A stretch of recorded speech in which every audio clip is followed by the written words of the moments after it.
Good morning, and thank you for joining us today for another episode of She Constructs. I'm here today with Soundharya, and she is actually in India. Welcome. Hi, Paula. How are Thank you for you? having me here. I'm good. I'm good. How are you? I'm great. We were discussing earlier, I am having a little bit, there it is, camera issue this morning, so enjoy that. But we're going to go ahead and record. So tell me about what it is that your job is right now. So I am doing multiple things right now. I am a drafting consultant at a Canadian firm, Uyir Engineering. It's an up and coming Canadian firm. Mm-hmm. I am also doing a diploma in interior designing here back in India. And I am also interning in the same. So kind of handling it all right. That's awesome. How many years have you been kind of in the construction industry? Almost 2. I took a break in between, so it comes about 2 years. Yes. Yeah. Talk to me about being a woman in the construction field. What is it like to be in the STEM stream? Like, is the cultural stereotype that I may have in my mind correct, or is it wrong? Please tell me. Okay. It is as exciting as it is challenging. We have been seeing fewer women than men in the construction field. You can see a larger proportion of women in office-related jobs like design, estimation, and lesser on the field jobs like site engineering. Even the demand for women for site engineering are quite less. They're very rare, to be honest.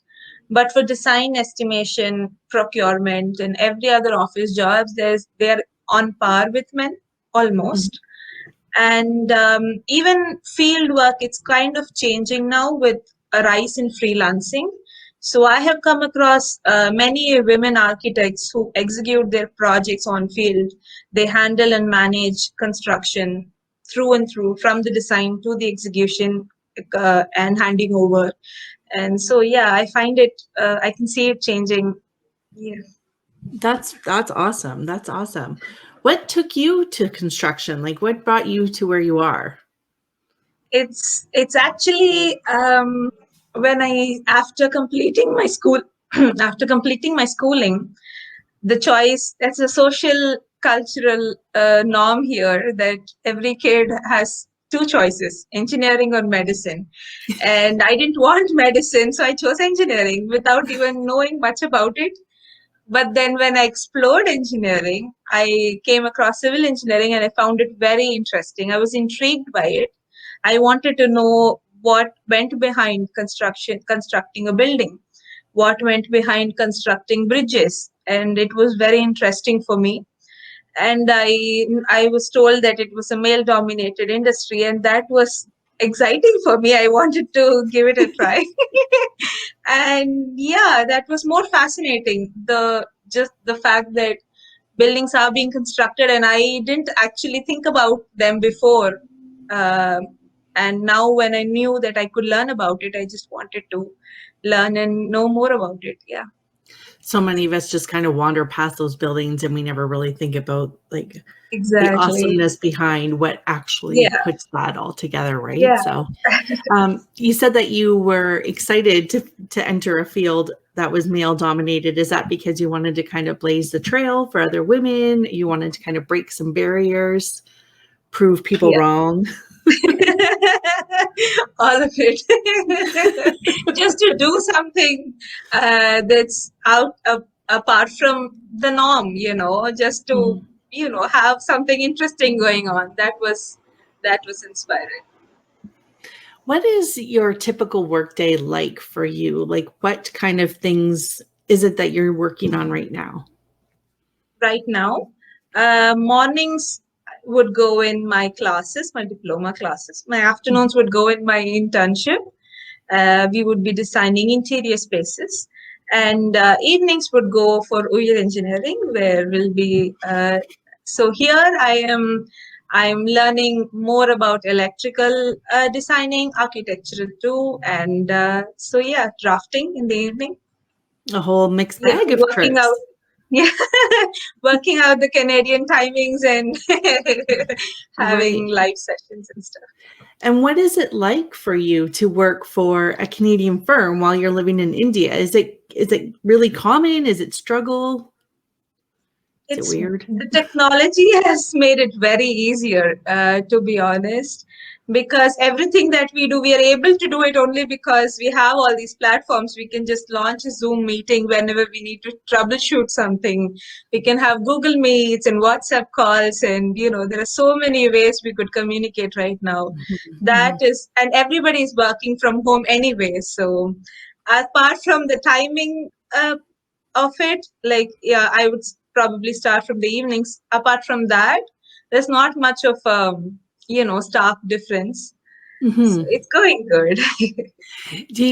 Do you find it? I don't know how to ask this question. Um, Tell me kind of the difference between working for a firm in India versus working for a firm here in Canada. The first difference that I noticed was the pay structure. Here in India, we are paid on a monthly basis. There is a monthly package that we are being paid. In Canada, in a Canadian firm, it's an hourly basis. So that is very interesting for me, and it's actually enabling me to take more responsibility, and value my time more, because you are accounted for the time that you're spending on the work that you're doing, and that is really different for me from what I've worked so far.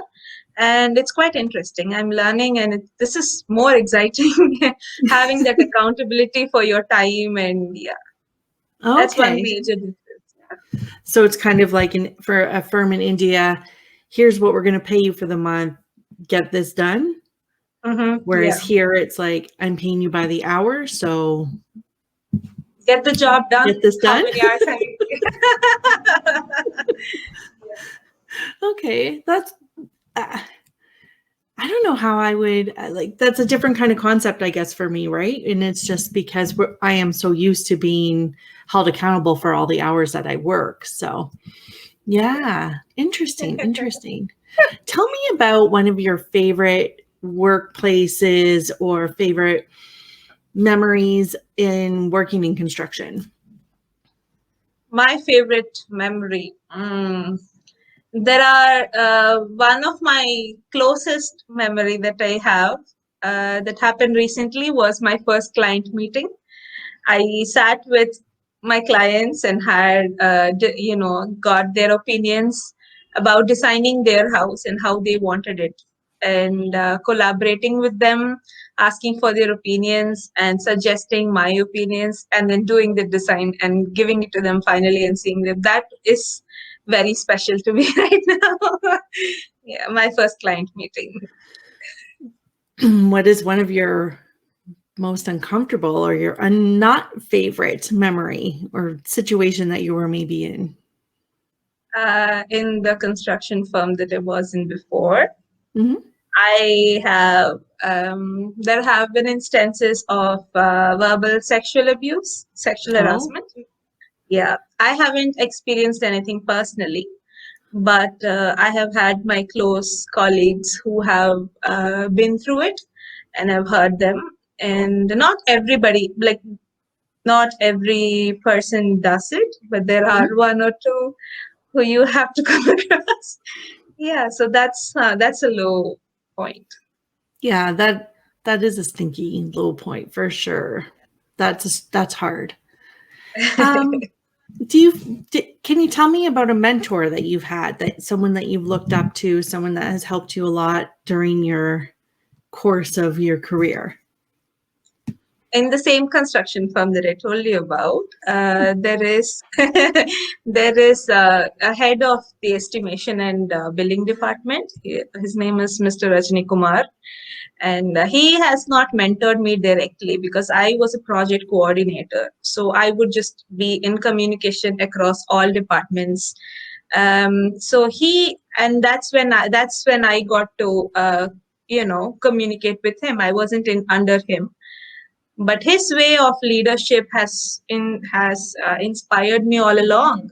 He is this calm and composed and collected person, and he would just take his team on his shoulders across, whether they've met their targets, whether they have not met their targets. His team is always uh, well managed, and he has been inspiring. Even when I go to him asking doubts and questions, trying to learn, he's the head of the department. He doesn't have to, give me his time. Even though his schedule is all fully packed, he would allocate some time for me and help me grow, because I'm there to learn, and he would appreciate that. And yeah, he's been an inspiring mentor. I would consider him my mentor. Yeah. That's awesome. That's awesome. And very interesting that that's from the same firm where there's been some situations that have been not so great for other people. Yeah. And was he the gentleman that maybe had to deal with those situations, or were they just kind of like swept under the rug, or did the ladies just leave? Like, what kind of happens? When the situation like that arises, Yeah. the person I was referring to is kind of on the top management, so no people know about it. They warn fellow women employees about it. We all know. We all so we're all aware about it, and we kind of know when to have that distance and not just uh, you know just being aware when you're in the same room with the person. It kind of helps you in a way. So yeah, that happens, but no one's really been able to raise a voice till now. Mm-hmm. Mm-hmm. It's kind of like acceptance and avoidance. Helping each other out to the extent that you can, that's what happens. Yeah. And I guess sticking together as women helps with that, right? Yeah. I always Even feel like men, there are men who know, and they also stick with the women. They're like, yes, I know, and I'm there for you. So oh that's wow. there. Yeah. That is very reassuring me right now in this story. I'm kind of like uncomfortable. I know it is, right? But it's not all bad. That's like too bad. Mhm. Uh, I've felt comfortable. Everybody has felt comfortable because that's just that one person. Others, everybody have been really, good people. They have been for each other, supporting one another. So, And the good is heavily outweighing the bad then. yeah, yeah. That is good. What piece of advice would you give to a woman that is either entering into engineering or considering engineering, or perhaps Mhm. currently in engineering and is struggling, like is thinking about leaving, or is it because not necessarily the work, but just the situation of a male dominated field? What would you tell them? What I would tell them is, if as long as there is joy in the job, if it brings you joy and happiness, just keep doing it. Something that I have realized in the last few years is that we're all on a different journey. We have similarities. We can take inspiration from one another, but we all have our own unique journeys, our own unique paths, and our own unique timelines. So if while we celebrate everybody else's success that's posted all over social media, while we celebrate them, we should acknowledge and remember that our journey is unique to us. So whichever works best for us, as long as the job is giving us joy and the fulfillment, I think we can keep going. I think that's a great piece of advice. I really like that. Just as long as like you're happy inside, right? And we always have to remember too not to be constantly comparing ourselves, especially with Instagram. I love Instagram and I use Instagram, but at the same time you always have to remember that you're seeing the best, the highlight reel, right? It's not, I mean, there's people that share some low points, but for the most part it's definitely a highlight reel. So that's Yeah. great. That's great. Yeah, even LinkedIn and other job profiles that we see across, we see everybody succeeding, but our journey is unique to us, and we should just keep remembering that. And remember too, like each success doesn't have to be huge, right? Every little thing is a success. So finishing your course, finishing your year at school, finishing your whole degree or your diploma, finishing, your internship, all of those little steps are huge moments in little bits of time. So yes. Yeah. well, thank you so much for That's joining really me true. today. Thank you for having me, Paula. It's such a privilege to be here talking to you. I am glad to have met you. This is fantastic. Yeah, it is. It's been incredible. I'm going to keep in touch with you because I want to check in a couple of months and see how you're still doing and how it is going with this Canadian firm. So, Sure. Yeah. Great. Thanks so much for coming on. Thank you. You take care. Bye. Bye bye.